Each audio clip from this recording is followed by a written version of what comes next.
शून्य महाभारत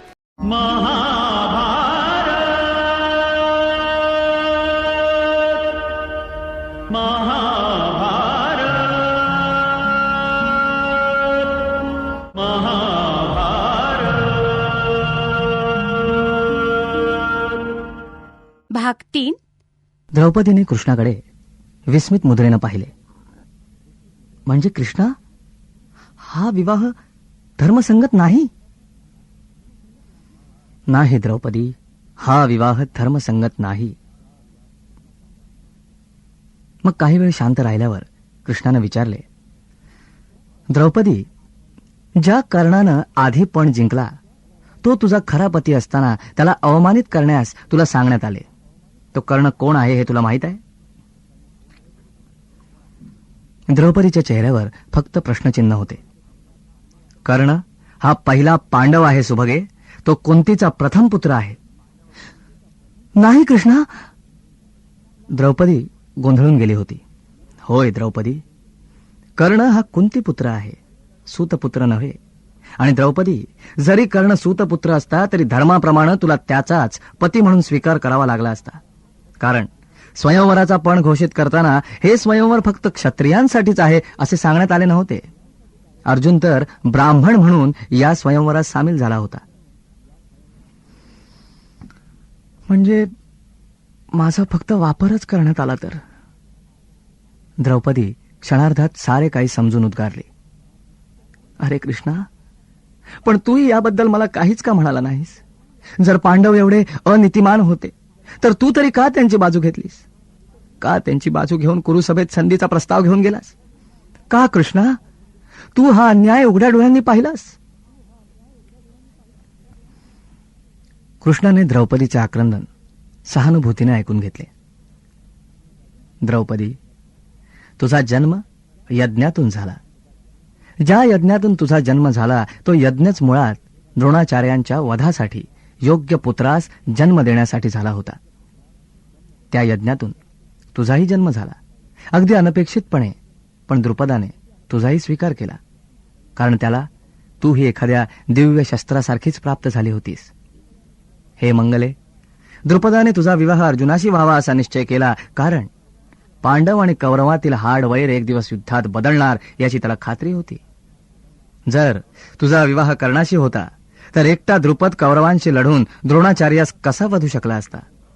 त्यामुळे तुझा विवाह एखाद्या पांडवाशी होणेच आवश्यक होते. द्रुपदाला बळ हवे होते आणि ते बळ फक्त पांडव देऊ शकत होते. त्यात तुझा विवाह पाचही भावांशी झाला तर अजूनच उत्तम. त्यामुळे द्रुपदाने त्यासही, या अनैतिक कर्मासही विरोध केला नाही. कारण हे द्रौपदी, मुळात तू त्याच्या रक्ताची कन्या नव्हतीस. आपल्या रक्ताच्या कन्येला वेश्यावृत्ती करायला कोण भाग पाडेल? तू त्यांच्या रक्ताची नव्हतीस. हे सखे, म्हणूनच त्यांनी तुझा विवाह 5 बंधूंशी लावला आणि स्वतःस धर्मज्ञ म्हणवणारा युधिष्ठिरही तुझ्या मोहात गुरफटल्यामुळे त्यानेही हा अन्याय होऊ दिला. आणि हे सखे, मला तुझा विवाह 5 बंधूंशी झाला आहे हे वृत्त मिळाले तेव्हा मी द्वारकेस होतो. स्वयंवरानंतर मी लगोलग परतलो होतो. तू कोणा पुरुषोत्तमास वरलेस हे जाणण्याची मला तिळमात्र इच्छा नव्हती. मी तिथं आलो होतो तो एक निमंत्रित म्हणून. मला सत्य घटना कळली तोवर तुझा 5ही बंधूंशी विवाह झालेला होता. हे याज्ञसेनी, द्रुपद हाच खरा बुद्धिमान मनुष्य. मनुष्य स्वभावाचे ज्ञान त्याच्या एवढे कोणास असेल, ज्याने द्रोणासारख्या विद्वान ब्राह्मण मित्रास बालपणी दिलेले वचन टाळले, त्याला ओळख सुद्धा दाखवण्याचे सौजन्य दाखविले नाही. ब्राह्मण द्रोणास त्याने क्षात्र धर्म स्वीकारण्यास भाग पाडले. एका शांत ज्योतिष दवालनात रूपांतरित केले. पांडव कौरव द्रोणाचे शिष्य बनले. पांडवांनी द्रुपदास केवळ द्रोणांची आज्ञा म्हणून पराजित केले आणि द्रुपदाने या द्रोणाचा सूड घेण्यासाठी केवढा अघोरी यज्ञ आरंभावा. द्रौपदी, धृष्टद्युम्न तर जन्माला आलाच, पण त्याबरोबर तूही जन्माला आलीस, एखाद्या लवलवत्या तेजाळ शस्त्राच्या पात्यासारखी. याज्ञसेनी, हे सुंदरी, हे कमलनयने, तुझे अश्रू आवर. असा शोक तुला शोभत नाही. हे सागरा एवढे अथांग हृदय असलेल्या सहृदये, सारे मानवी जीवनच दंभ आणि सुडाने व्यापलेले असेल तर तुझ्यासारख्या अयोनिज मानवी जीवाचे दुसरे काय होणार आहे बरे? ज्यांनी इतिहास घडवला आहे असे वाटते त्या व्यक्ती अनेकदा क्षुद्र असतात. खरे इतिहास घडवणारे अज्ञातच राहतात. त्यांचे कर्तृत्व जगाला नेहमीच अज्ञात राहते.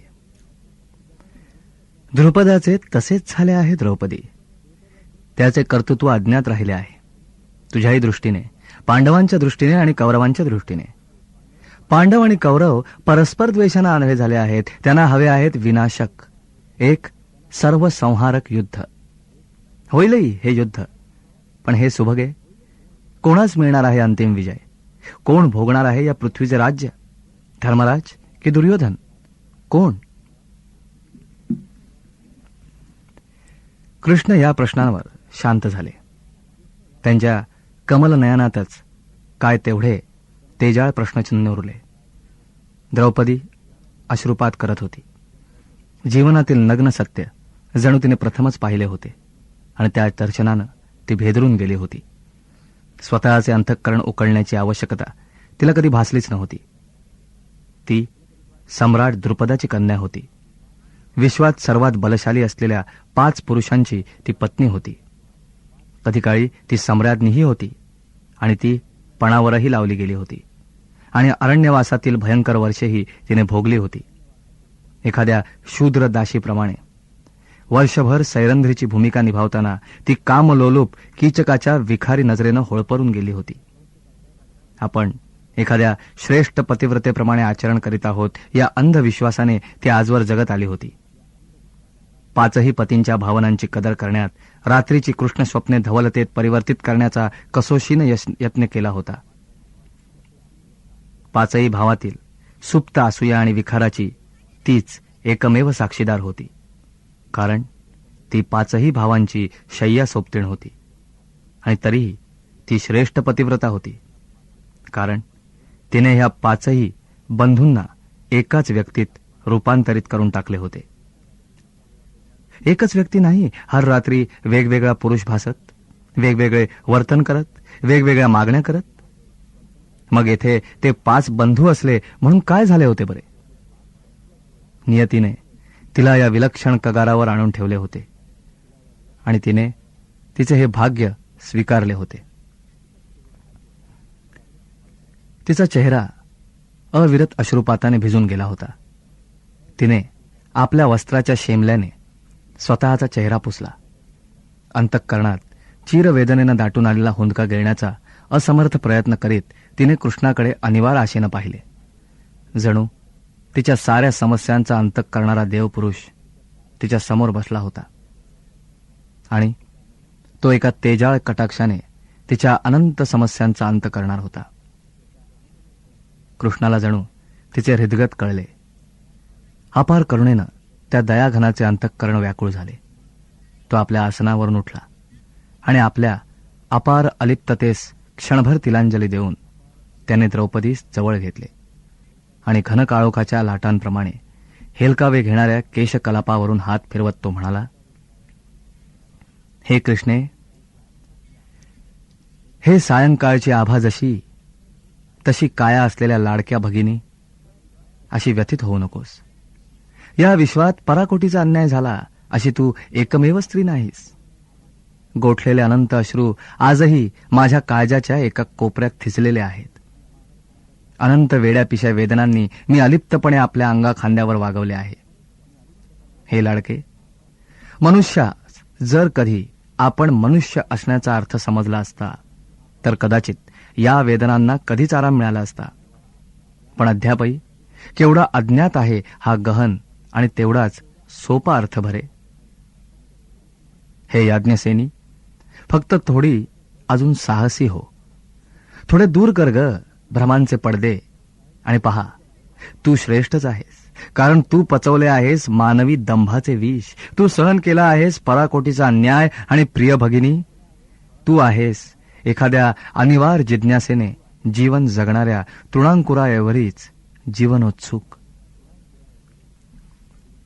कृष्ण बोलायचा थांबला. त्याचा विनोत्सुक सूर तरीही जणू चराचराच्या कणाकणात ओथंबून साचून राहिला आणि स्तब्धपणे वातावरणात स्पंदित होत राहिला. द्रौपदीने मूकपणे आपले अश्रू पुसले. स्वतःतल्या विकराल खाईत ती एवढी खोल उतरली होती की वर्तमानाचा क्षण गाठण्यासाठी तिला अलांघ्य कडा चढावा लागणार होता. कृष्ण समंजसपणे स्तब्ध उभा होता, वाट पाहत होता. द्रौपदी अधोवदनाने बसली होती. जीवन एवढे क्रूर असते हे तिला माहीतच नव्हते. पुरुषांच्या विश्वात तिने पुरुषांचे द्वेष मत्सर आपल्या हृदयात रुजवले होते. पण स्वतः स्त्री असली तरी स्त्रीच्या दृष्टीने तिने कधी विगताकडे पाहिलेच नव्हते. पण आता व्हायचे ते होऊन गेले होते. तिने कृष्णाकडे मान वर करून पाहिले. भावनांच्या मायावी हातात शब्द येता येत नव्हते. पण धीर वाढला तशी ती म्हणाली, हे करुणाकरा, जे घडलं ते सत्य आहे, पण माझ्या जीवनाची ती एकच बाजू नव्हती. मी पतींशी नेहमीच प्रामाणिक राहिले. त्यांची सुखदुःखे मी काळजाच्या कणगी घरात दडवून ठेवली आहेत. परंतु मी सम्राज्ञी होते. प्रजा माझी देवतेप्रमाणे पूजा बांधित होती आणि माझी मानखंडना पापी दुर्योधनानं भर सभेत केली. हे देवा, जर तू धावला नसतास तर मला प्राण त्याग करावा लागला असता. अन्यायाने द्यूत खेळून आम्हाला वनवासात पाठवले त्या दुष्टांनी. आताचे होणारे युद्ध अपरिहार्य झाले ते केवळ दुर्योधनामुळेच. आमचा अधिकार आम्हास न देता आम्हाला लुबाडू पाहणाऱ्या अधर्मिकांच्या संगतीत. हे दयाघना, तू गेलासच कसा? हे न्यायी परोपकारी कृष्णा, तू सुद्धा कुरुसभेत स्वतः संधी प्रस्ताव घेऊन गेला होतास ना? हे युद्ध टळावे यासाठी तू स्वतःची ही मानखंडना सहन केलीस. त्या घमेंडी दुर्योधनानं तुला सुद्धा बंदी बनवण्याचा प्रयत्न केला. 5 गावेच काय, पण सुईच्या अग्रावर बसेल एवढी ही जमीन देणार नाही अशी दरपोक्ती त्यानं केली. आणि त्याचा तुला जरा देखील क्रोध येत नाही की अपमान वाटत नाही? खुशाल त्याच्या बाजूस जाऊन मिळाला आहेस. अरे, आमचा असा त्याग करताना तुला थोडेही वाईट वाटले नाही? हे पुरुषोत्तमा, हे बघ, माझी व्यथा उखरून अखेर साध्य काय होणार आहे? आम्ही बेवारस झालो आहोत. आम्हाला तुझ्याखेरीज कोणाचा आधार नाही. आम्ही वारंवार अपमानित झालो आहोत. दुःख आणि वेदनांच्या अपार राशी आम्ही पचवल्या आहेत. ही वस्तुस्थिती तर बदलत नाही. हे दयाघना, किमान तू एक गोष्ट तरी निश्चयानं करू शकतोस, आणि ती म्हणजे आम्हाला आमचे राज्य मिळवून दे. आम्हाला युद्ध नको, नरसंहार नको. आता तू कौरवांच्या बाजूने आहेस आणि कौरव तुझे ऐकतील. कृष्ण मानवाच्या आवर्तनी स्वभावाकडे दिंगमूढ होऊन पाहत राहिला. पण क्षणभरातच हेही एक अपेक्षित आहे ते लक्षात येऊन तो म्हणाला, हे कृष्णे, युद्ध करणे वा टाळणे माझ्या हाती नाही. मी माझी संपूर्ण सेना पांडवांच्या हवाली केली आहे आणि मी कौरवांच्या हवाली आहे. मी स्वतः युद्धात भाग घेणार नाही हेही प्रसिद्धच आहे. कौरव आणि पांडव उभयता माझे नातेवाईक आहेत. मी कोणताही पक्षपात करू शकत नाही. पण हे कृष्णा, न्यायाची बाजू घेणे यात कोणता पक्षपात आला? हे कृष्णे, मुळातच न्याय आणि अन्याय यातील सीमारेषा संदिग्ध आहे. मी पांडवांची बाजू संपूर्णपणे घेतली म्हणून पांडव न्यायी ठरत नाही. खरे तर न्यायाची बाजू कोणाचीही कधीही असू शकत नाही. हे सुभगे, ही पृथ्वी परमात्म तत्वाने ओथंबून ओसंडते आहे. या भूमीवर मानवापेक्षा प्राचीन आणि मानवापेक्षा संख्येने अधिक असणारे प्राणी जर मालकी सांगत नाहीत तर मानवासारख्या क्षुद्र भावनाशील प्राण्यास हा अधिकार कोणी दिला? हे सुलक्षणे, यच्च यावत ब्रह्मांडातील एका कणावरही कोणाचीही सत्ता नाही, तरीही त्यावर सत्ता सांगत न्याय अन्यायाच्या रीतीभाती आपण ठरविण्याचा प्रयत्न करतो. यापेक्षा मोठा विनोद कोणता असेल हे सांग बरे मला. जेव्हा तुमची बाजू न्यायाची आणि कौरवांची बाजू अन्यायाची असे काही तुला म्हणता येणार नाही. कारण हा झगडाच जो कोणाचेही असूच शकत नाही अशा क्षुद्र कारणांकरता आहे. परंतु ही मानवाची सवय आहे. त्याला तुम्ही पांडव किंवा हे कौरव तरी काय करणार बरे? आणि जर अखेर मानवाच्याच नियमाने जायचे तर मग युद्धास पर्याय तरी काय आहे? जे ठरायचे ते रणभूमीवरच ठरेल. जर पांडव न्यायी आहेत तर मी त्यांच्याबरोबर आहे की नाही याने कोणता फरक पडणार आहे? कारण मी तर हाती शस्त्र घेणार नाही, मी कोणाचा वध करणार नाही, माझ्यामुळे कोणाच्याही जयपराजयात काही फरक पडणार नाही, ही तर वस्तुस्थिती आहे. हे सुभगे, तुझे पती बलशाली आहेत, शस्त्रास्त्र विद्या पारंगत आहेत, तेव्हा तुला चिंता तरी कसली? म्हणजे तू आम्हास कसलीही मदत करणार नाहीस तर? हे द्रौपदी, मी आता कौरव आहे असं समज. मी तुला मदत तरी काय करणार, आणि ती अपेक्षा तू ठेवूही नकोस. पांडवांनी तरी तुला माझ्याकडे का बरे पाठवावे? स्वतः अर्जुन काय माझ्याकडे येऊ शकत नव्हता, किंवा स्वतः धर्मराज तरी? पण तू आलीस, कारण हे लाडके, तू आता राजकारणात पडली आहेस. तू नेहमीच पांडवांचे शस्त्र होतीस, आजही आहेस. पण त्यापेक्षा तू त्यांचे अंतःकरण चेतवशील तर कदाचित ते त्यांच्यात आहेत त्यापेक्षा अधिक पराक्रम गाजवू शकतील. द्रौपदीने असहाय्यपणे कृष्णाकडे अखेरचे पाहिले. अखेर ती मानी स्त्री होती. कुठपर्यंत झुकायचे ते तिला चांगले माहीत होते, आणि ती पुरेशी झुकली होती. आता आपल्या हाती मातीखेरीज काही लागणार नाही याची जाणीव तिला झाली.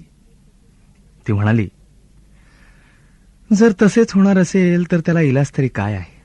माझे पती पराक्रमी आहेत, ते समरांगणावर निश्चयानं पराक्रम गाजवतील आणि यशश्री प्राप्त करतील.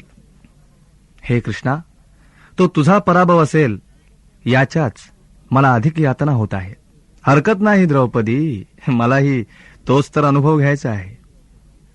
जय किंवा पराजय, जीवन किंवा मृत्यू, लाभ किंवा तोटा, कीर्ती किंवा अपकीर्ती, याने जो संतुष्ट किंवा असंतुष्ट होतो त्यासारखा अज्ञानी जीव या विश्वात असू शकत नाही. अपकीर्ती किंवा पराजयाने मला असा कोणता फरक पडणार आहे बरे? मी अलिप्तपणे या खेळाकडे पाहतो आहे. या खेळात मी आहेही आणि नाहीही. खरे तर जे काही ठरणार आहे ते तुम्हा कौरव पांडवात ठरणार आहे. माझा मुळी त्याच्याशी संबंधच काय? आणि द्रौपदी, जर पराजयच झाला तर पराजित होणारे पहिले कौरवच नसतील. माझी बाजू न्यायाची असतानाही जरासंधाने मला पराजित केलेच नव्हते की काय? म्हणून मी काय अपकीर्त झालो? मी नाही द्वारका वसवली, मग पांडव का नाही?